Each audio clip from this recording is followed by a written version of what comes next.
Welcome to Be My Guest, your exclusive insights around the world and in the Kingdom of Thailand. สวัสดีค่ะ Welcome to Be My Guest, your exclusive insights around the world and in the Kingdom of Thailand. This particular week we're supposed to be at the residence of the Ambassador of Indonesia, but instead of that, we are doing it at the NNT, National News Bureau of Thailand. So we have Ambassador Lutfi with us still today to talk about his lifestyle. We're not by seeing, but we can hearing about himself. Your Excellency, a Thai man doing the cooking is something strange. How about you? I heard that you've been liking so much of cooking. For me, it's one of my hobbies, cooking, but unfortunately, I did it a bit rarely at the moment because of my daily activities that doesn't allow me to have this because of the time constraint. But occasionally I did. Just come down to the kitchens, open the fridge, find out things there, and then go out and cook by myself. But it's so interesting. Say again? Why inspired you to do that? I mean, out of what? The young age you've been cooking, or? If you're talking about cooking as a hobby, this is a part of way of your expressing your feeling. Oh, really? Expressing yourself, because it's a kind of art. I see. Not just put things in there all together and then mix it and then that's it. No. I did that. There is a kind of feelings because need to adjust the taste, put things on the balanced perspective and so on and so forth. So why it come to my hobby? Because I believe it was strongly influenced my upbringing because especially when you are a student far away from your home. I happened to be a student overseas for a few years. Then of course, as a student, you need to find an effective way and efficient way to provide, to have a food for yourself. And then by doing this, it's become a hobby. Because we do it from time to time. Yes, sir. It is therefore for us males, men or boy like me, cooking is not something strange. Because for us now, men, women's just equal before everything. Men can do what the women do, and vice versa, including cooking. So, in that sense, I think I'm. How to call it? I'm so fortunate that I have that hobby, so I don't need to worry to disturb my wife sometimes if they are not at home, so I can do by myself. But I think your wife's lucky. Yeah. I'm jealous of her because she doesn't have to do all that kind of thing. Your Excellency, as a Sulawesi, you were born in Sulawesi, as a Sulawesi kid. What is your dream? Today, is it fulfill it? I came from a very simple and humble family. From the very remote area in South Sulawesi. I sometimes say to illustrate how remote my hometown. From Jakarta to get my hometown, it takes us 7 hours. By flight, of course, by road. I have a big family. I have 7 brothers. So my father was a teacher in an elementary school. Okay. So from that perspective, I think we brought by my fathers, no matter how difficult he was, the importance of education. Because no wonder. I believe, since he had been a teacher, he knows the values of how providing his children's better life by encouraging to do study, education. In fact, because we are staying in a remote village, so isolated from the big city, we don't have a lot of perspective. My father just taught us to study, to be more independent, to be humble persons, that kind of values. Do things with sincerity, with good faith. this is, I think, a kind of values that I'm so fortunate with my old brothers. Fortunate, we are lucky that I finished all my 7 of us finished his great study in university. Wow. And it is therefore when we were in our village, we don't have what kind, life are going to be. We just do what we can do in the good faith, in the sincerity.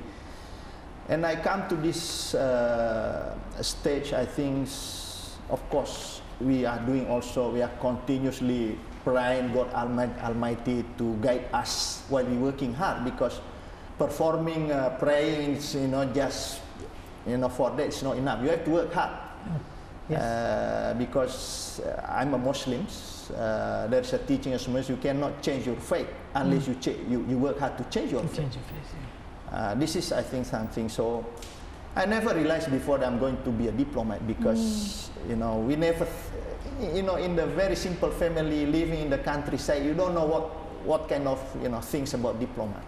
Only when we moved to the big city, continue my study in university, and I'm lucky to get through to the state university, so I don't need to. My father no need to pay a lot, because it's happened to be much easier for us. So only after that I start to open up more horizons about our life. But again, we maintain the values that do everything with sincerity, with the good faith. Work hard. Yeah. So this can be called like it's a dream come true, or what, or this even to be honest, in the early time of my child, we didn't even have a dream, because we have to survive. I mean, coming from the very big family, with my father is a teacher, with all limitations, with all kind of shortcomings, the first things to do is to do what we can do. We are doing study, do your study in the best way, and then how to survive. Yes. How about you teaching to your children? What is kind of ideology that you're giving them? At least that kind of values also I try to introduce to my children. But of course, the environment where we live now and where they are living now, where we live, many years ago, so of course a difference. I remember my father is a bit tough, very strict, probably because he has too many children. That's why he need to be strict. Unless my case, I have only 2 children. I'm a little bit democratic, but there is a certain rules, basic principles they need to obey. But other than that, about the educations, they're free to choose what path they're going to be without necessarily interfering too much. Fortunately, they're doing well. But again, I told them there is no shortcut to success. You have to work hard. Especially you are living in the environment where the tough competitions is a fact of life. If you are not better prepared, there are only 2 choices for you. In terms of competition, there are only 2 choices: being a loser or being a winner. To be a loser, of course, is not the choice, because you have to follow to be a winner. So that's the one you have to follow. That's why again, there is no shortcut to success. You have to work hard, again, with the good faith, honesty, and sincerity. This is the basic principles I told my mind. And I told them also, you don't need to experience the way your father experienced long time before. We are living in a very difficult situation. Now you are much better off. So don't waste the opportunity, because it is my duty, it is my responsibility to provide any means for your future. Yes. But whether you are going to be successful or not is entirely up to you. What I can say, this is the rules within a certain limit, of course. Decision. This is mine. Because we are living in a more open and democratic way, so we need to teach the children also. Is that the principle that you are trained? It's been used up now at the moment in your embassy. as an ambassador at the moment? I see that I've heard that you've been mingling with your people and you treat them so equally and so nice. I mean, tell us about that. I think that's applied almost in many organizations. The first times I arrived here, I gathered all my staff, being a diplomat, local staff, each of member embassy, whether Indonesian or Thai peoples. We gathered together and I explained to them what's the function of the embassy, what's the function of the representative office. I told them to carry out the duty as a representative of the peoples, a representative of the government, as a representative of the state of Indonesia to this country, with one of the aims is to deepening, to strengthening the relations that has been happily existing for so long. This is we need to do. It is therefore we need to work as a team. It is therefore I try to emphasize the feeling of oneness, the feeling of sense of belonging to the embassy, so that they can carry out with the different duty and function of whether they are drivers or diplomats. You have your own responsibility, you have your own duty, but as a chief of missions, I need to make it clear the path and the way that we need to proceed ahead to achieve that goals. Promoting a better relation between the two countries by involving the all stakeholders. Private sector, I already mentioned, private sectors, member parliaments, governments, and so on and so forth. So that's why I don't hesitate to come down. Even in my residence, I have 4 staff working with me, so all Thai. But they've been there for so long, more than 30 years, 35 years. It's a kind of family. They live like family. And I told them, whatever I eat, that you eat. No difference. That's why they feel as a family to me, because no matter how small their roles, I mean, they have a very important contribution also in helping me. So that's why we need to treat, in a very respectful way. How nice. This is because, after all, they have a capacity. They have the role to play, like a watch. No matter how small the screw, they are functioning well as a system, as a team. Everybody is contributing. So that's what we need to emphasize, so that they don't feel they are not they are useless. They have to feel that I'm useful here. That's why in many occasions I came down, in a very informal way. Even for the first time in the history of the embassy, the first time I asked them all together to went out to the city 2 hours from Bangkok to do a kind of outbound. To enjoy each other company. Oh, nice. This is very important, because if you feel as part of the group, part of the team, and then you know your roles, you know your responsibility, you know your obligations, and of course your rights. I think the institution will move ahead accordingly. How about Thai food? Can you name the few that you like the most? It is very difficult, because, like I said before, one of my hobbies is cooking. Of course, if you have a hobby of cooking, of course you like eating. And that's probably why I'm a little bit lazy now cooking, because only occasionally, because since also my time is a little bit limited, the foods in Thailand are available readily. Wherever you go, the foods are available in different kind. Yes. But the only thing, sometimes I order a Thai food, I always say, please, my priyo, my pet. My priyo, my pet. So don't too spicy, don't too hot, because I have a. Yes. But I like very much. Like what? That's why Can you name a few names? Pad Thai, of course. Somtam, of course. That's why somtam is a priyo and pet. How many pet? How many? Chilies? Little bit. Yeah. That's why I always order. 5 chilies?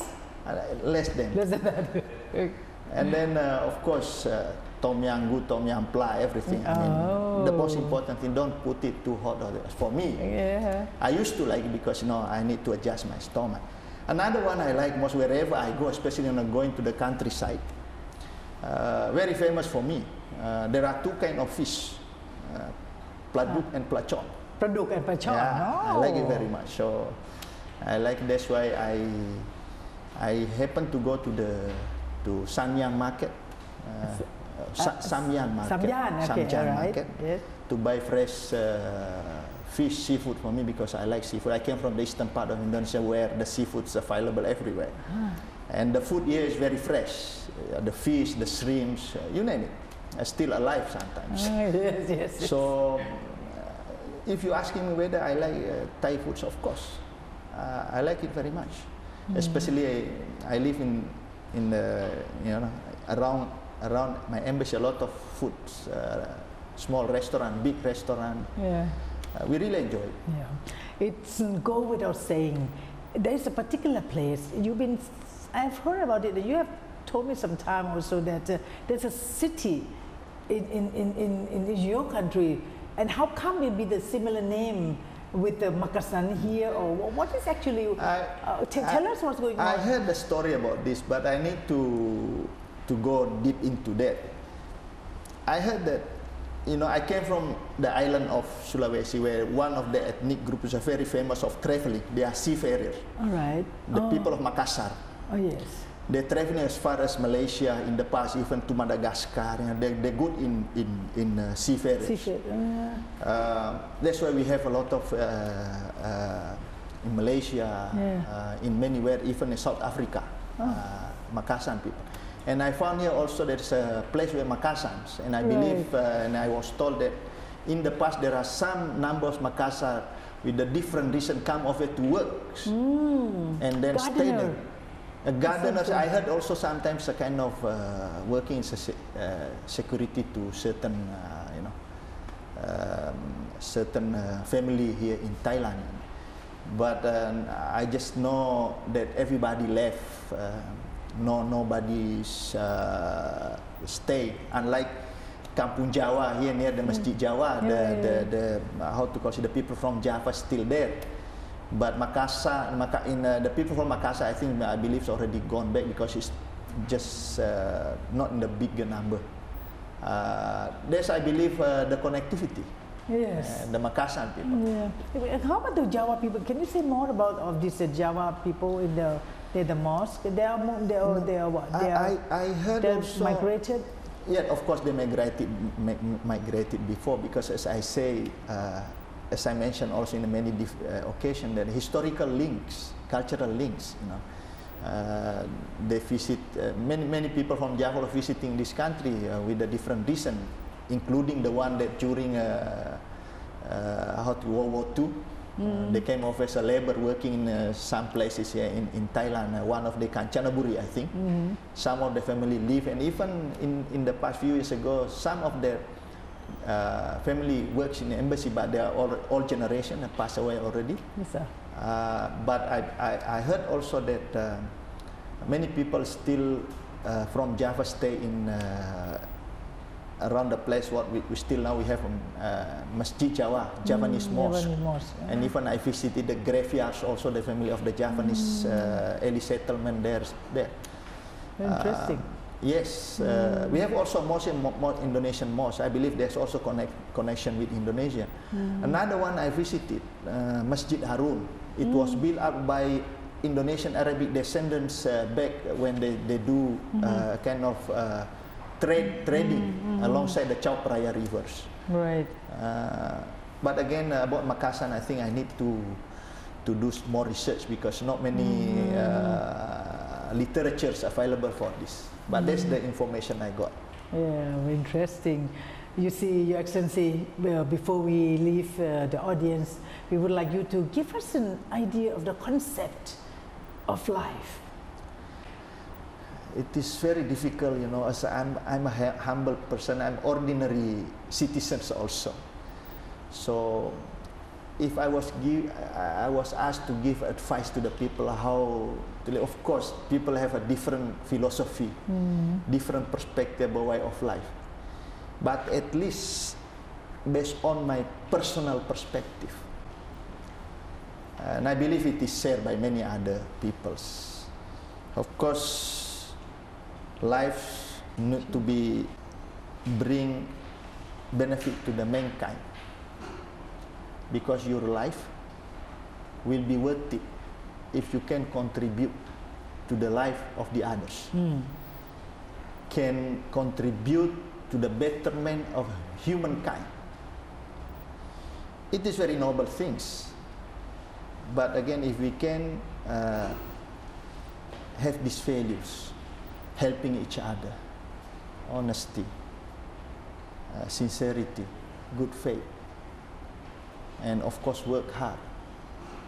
This kind of values that we need also to introduce to young generation. But again, of course, it is not my capacity to tell what the best way for the people to live. But at least, as I mentioned before, as long as your life can contribute to the betterment, to the welfare of the peoples, through the good way, of course, not the bad way, because you can make a people happy by doing a bad way also. That's the one that I don't want to suggest. But of course, in the good way, you're helping peoples.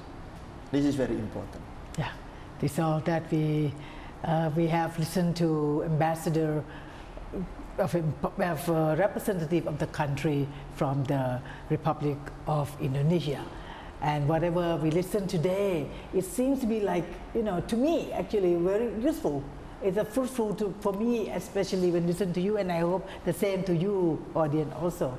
So thank you very much, and for the gratitude of being here, Your Excellency. Thank you so much. By the way, we still have something to give them, right? Before I do this quiz, I take this opportunity also to say to the Thai peoples, I'm very grateful to be here.